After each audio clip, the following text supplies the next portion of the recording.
Let me ask you a quick question before we wrap up. Getting wealthy, like we're talking 9 figures, liquid net worth wealth.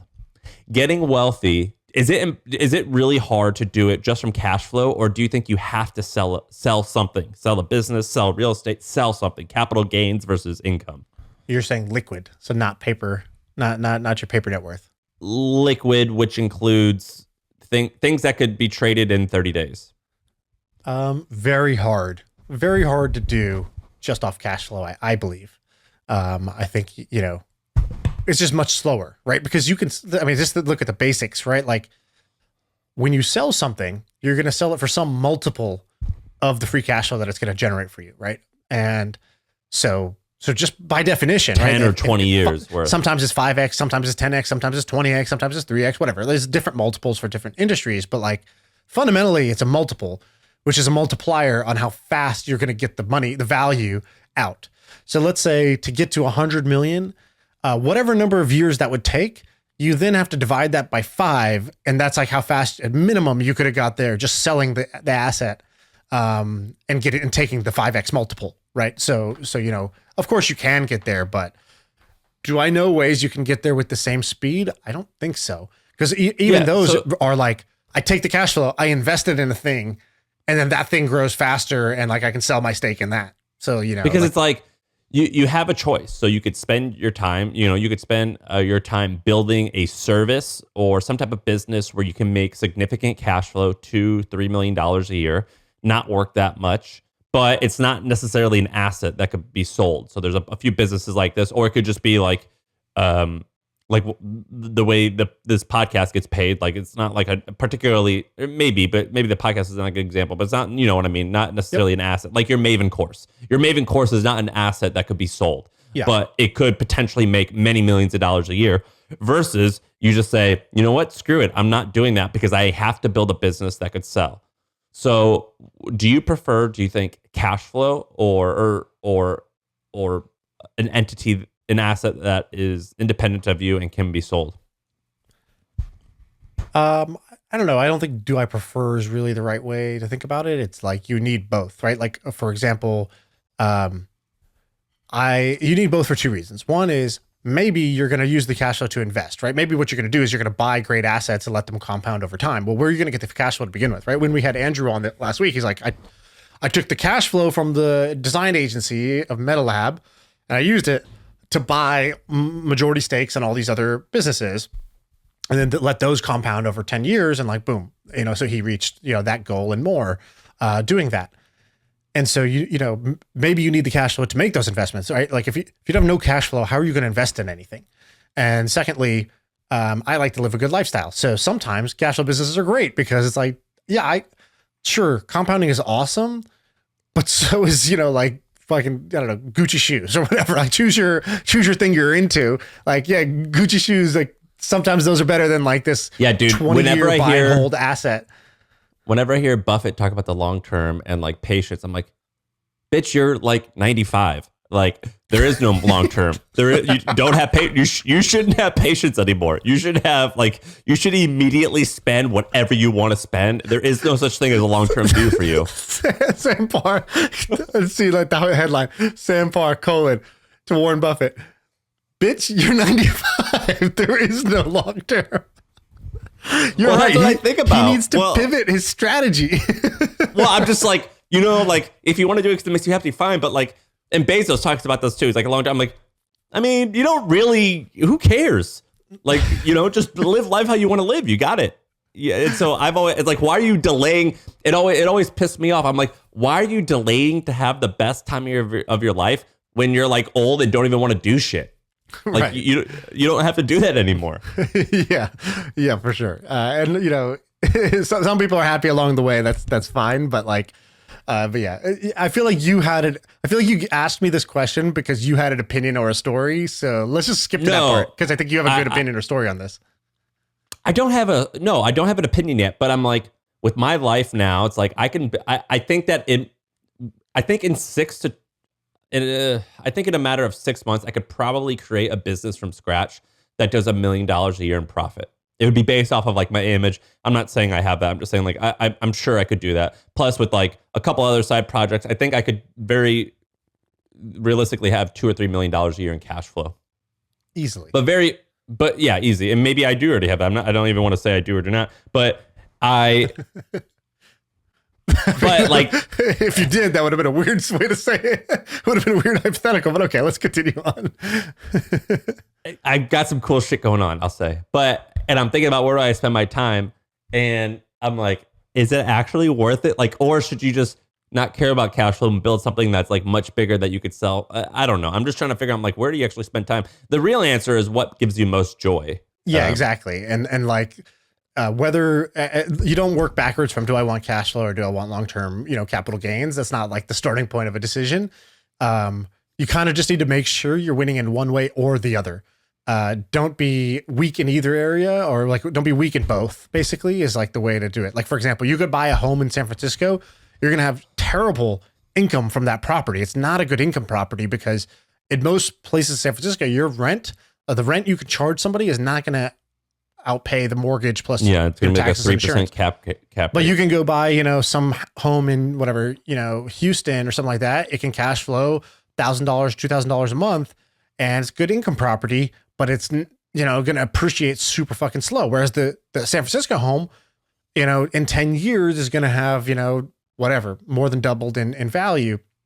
And so, there's appreciation properties and income properties, same thing. Like, I think you just do whatever gives you the kind of whatever gives you juice today and you think might give you juice going forward. And then you got to say, all right, before I do this, I got to make sure it's going to be strong in either one of these. Either it's got to be awesome for cash flow, or it's got to be awesome for appreciation. And if it's awesome for cash flow, basically I'm just going to use the cash flow to buy assets that are going to appreciate with somebody else doing the work instead of me doing the work. You kind of end up at the same point either way. Yeah. I don't know. I've just been thinking about like how to spend time.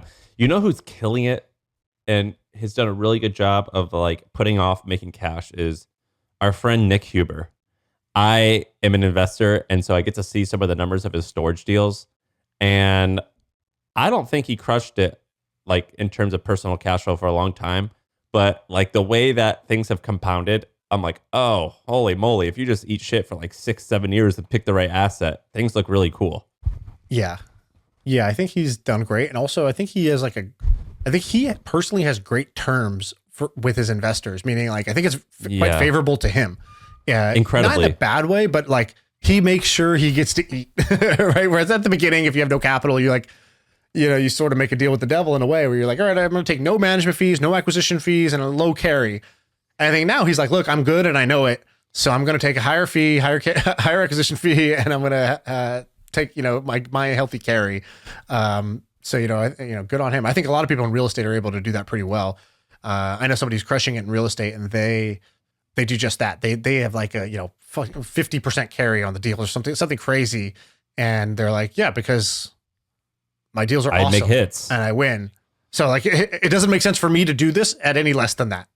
And I'm like, there's this, okay, that's like next level winning. All right. And then I forgot to tell you this, but this is the most important thing. I can't believe we didn't talk about this earlier, to be honest with you, because if you're listening to this and you like what you're hearing right now and you haven't gone and subscribed to the My First Million podcast, wherever you get your podcast, then that's the thing you got to do. There's nothing more important than doing that right now. And don't do it because I said to do it. Do it because you want to do it. Do it because that's who you are. There's this awesome, you know who Foo Fighters are? Dave Grohl. Dave Grohl is the lead singer of Foo Fighters. Yeah, and they've been writing hits forever. And before that, he was the drummer in Nirvana. So he's like just wrote hit after hit for a long time. And someone asked him about, he's like, you write hits and what's your process? And like a fan was asking about old music, and he stopped. And he goes, wait a minute, let me cut you off here. He goes, I don't write deep cuts. I write hits. And he was just like, he's like, everything I write it to be a hit. Sometimes it is, sometimes it isn't, but it's all meant to be. And that's like your real estate friends. He's like, I write hits. That's why he gets that 50% carry. Exactly. And respect. I respect somebody who's like, I'm playing the game. And I play to win the game. I'm not playing something else. I'm not going to tell you I'm not playing the game. I am playing the game and I'm playing to win. That's actually like, I really respect people who just clearly play the game and they're like open about it. And they're like, yeah, I play the game. I'm playing to win. And here's, like, good. If you dislike the game or dislike me, that is your choice. And I actually dislike people that are the like virtue signal types where it's like they are playing the game, but they'll do anything in their power to like make it look like they're not playing the game. And there's a lot of that. Like in Silicon Valley, there's a lot of that. Here's how that plays out that I see. There's person starts the company, bullshits about like why they're doing the company or why this problem is the problem they decided to spend their life on. It's like, no, bitch, you're like, you're doing this because it's good business, not because you really wanted to help, small to medium sized enterprise businesses save money on whatever, right? Like that wasn't your actual intention. You probably like that you have happy customers and that they're good, you're helping them. But like, let's be real. Like, if I took away the money, you'd stop. One cloud. Have you ever seen on Silicon Valley? They go, we're saving the world one cloud processor at a time, or some bullshit. Yeah, exactly. It's like, yeah. So, and then someone calls them out. They're like, dude, this is all rich guy. Like Kid Rock just was the singer for the show, and he's the poorest guy here. Yeah, exactly. And so I think in Silicon Valley, you see that a lot. You'll also see that with the origin story about like, why they decided to do this. You're like, oh, are you sure you decided to do this because, your cousin got diagnosed with this, rare thing and that's why? Or was it that you ran paid ads at 5 different products and this was the one with the highest click-through rate? Because I'm pretty sure when I was talking to you, this one's the highest click-through rate. All right, cool. That's my company, right? Like there's a lot of that. So the other one is... The guy who started Dollar Shave Club, I saw an interview with him, and some of the times he's like, I started Dollar Shave Club because I was just sick of going to Walgreens and I had to ask them to like open up the razors. And then another interview, he's like, man, my father-in-law is like crazy and he likes just to buy random stuff. And one time he bought a shipping container full of cheap razors and we just had to figure out a way how to sell them all. Yeah, exactly. And that's why we did it. Exactly. And, I'm in the 2% of the population, I think you are too, where we're like, oh, sweet. Respect for trying to flip the storage container and then realizing there's a business there. Yeah. Versus like, the kind of like the Shark Tank version of the story, which was like, we were just so fed up with our options. Right. And like, I get it. I've done that. I might do that again, but am I a little bit disgusted by it? Yes. Same thing with, I'll do that usually when I have business partners, not when it's my own business. Like when I get to just be a cowboy on my own, I'll just do what I want and be like, yeah, I don't care if this is bad for the business. It's fine. The other day I ate an entire jar in one sitting of peanut butter and it was the Jiffy cheap shit. And I just felt so bad about myself, but I didn't regret it. And that's kind of like how you feel. But I wanted to do hood rat stuff for my friend. Mission statements are like a pint of Ben and Jerry's. It feels good doing it and you may not regret it, but you feel guilty about yourself. The other version of this is like people who on Twitter are like, they call themselves like shit posters, or they're like, they basically try to signal like, I'm not one of those investors who blogs about content and tries to, I'm a cool mom. I'll tell you the real deal and I'll make jokes and blah, blah, blah. It's like, they're the ones trying to carefully curate their brand more than anyone. If you actually meet these people, they're like so conscious about their brand. And like, how many followers they're getting and like how viral their stuff is going. And like, they are, like, they are so meticulous about that stuff while trying to give off the appearance. It's like bedhead, right? It's like, oh no, I just woke up like this. It's like, oh, are you sure you don't use a product called bedhead that like, like makes it look slightly messy, but like, you're actually caring where every strand of hair goes. And so, I have more respect for like, people who are like, yeah, like, like Pomp or Sahil, or they're like, yeah, like people really like to hear about Bitcoin. So I just tweet Bitcoin shit all the time. It's great. Like I like Bitcoin and they like Bitcoin. So I'll just tweet, like, I'll just set up a calendar. And I'll be like, yeah, I'm going to tweet Bitcoin stuff because I figured if I get a big Bitcoin following, that'll be really, like, really good for me. Or like, awesome. Sahil's like, yeah, I put out these threads about these like finance topics because I think I'm good at it and they go viral and then it gives me all these dope connections versus like, I just want, like, I feel that knowledge is, knowledge needs to be accessible for all and free. And that's why we need to democratize knowledge. I want to democratize financial knowledge. Like I used to work on Wall Street and the insiders know things that the rest of us don't. So I quit my job and started writing Twitter threads about finance to democratize finance. It's like, no. You didn't do any of that.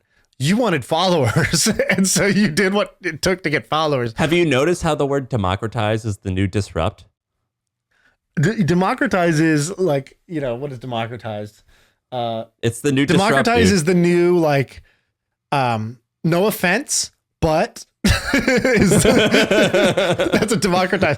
Democratize is like, I'm about to fool you. This is good for me and not good for you, but I'm going to fool you by saying I'm democratizing something for you. Buy my service, buy my product.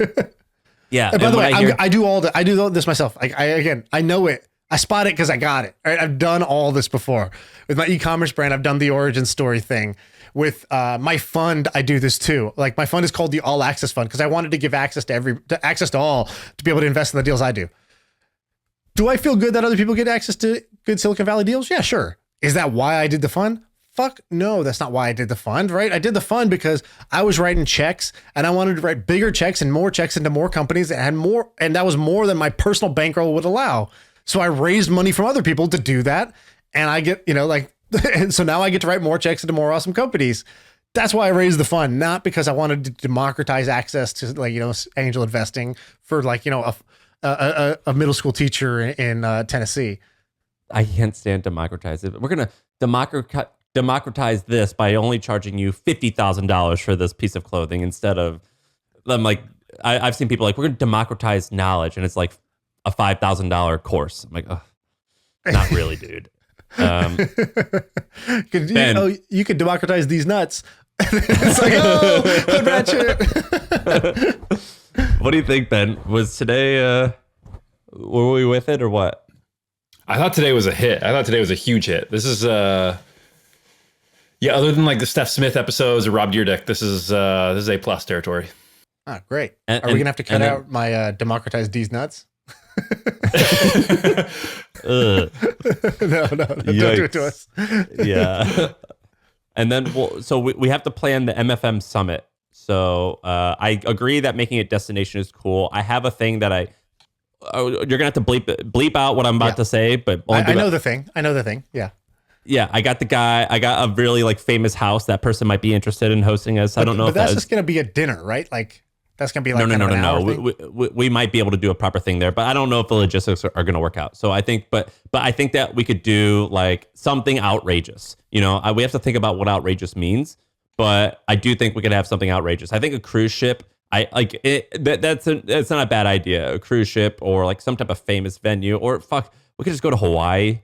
Just do it like in the beach in Hawaii. We can figure something out. But we do need to do like a summit. People to fly out. Like, if people are gonna have to travel for it, I think to get the value again, the easiest hack is first make it a couple days where people get to hang and meet each other. So make it like a 2-day thing, and then secondly, just make it already fun if it was just a vacation, if there was no content on top. But it's like, then you combine some content, getting to meet us and getting to meet other people in the community, plus already it was a good like kind of vacation type experience, then that's cool, right? And like, I don't know, let's do like, bring a fitness component, let's bring all the components of the stuff we talk about where there's like, experiences beyond sitting down and listening to people talk. It's like, why not do a group workout, or like, let's get an MMA guy to like, take us through take people through a session or something. I don't know, like something like that. Down. All right, let's schedule it. I do you like that $500 price point? We should do this as an NFT, no doubt. We should make this an NFT, and then only NFT holders can attend, and then they could flip their NFT to somebody else if they want to, but make it a limited number of NFTs for this. Down. All right, that's it. All right, that's the episode.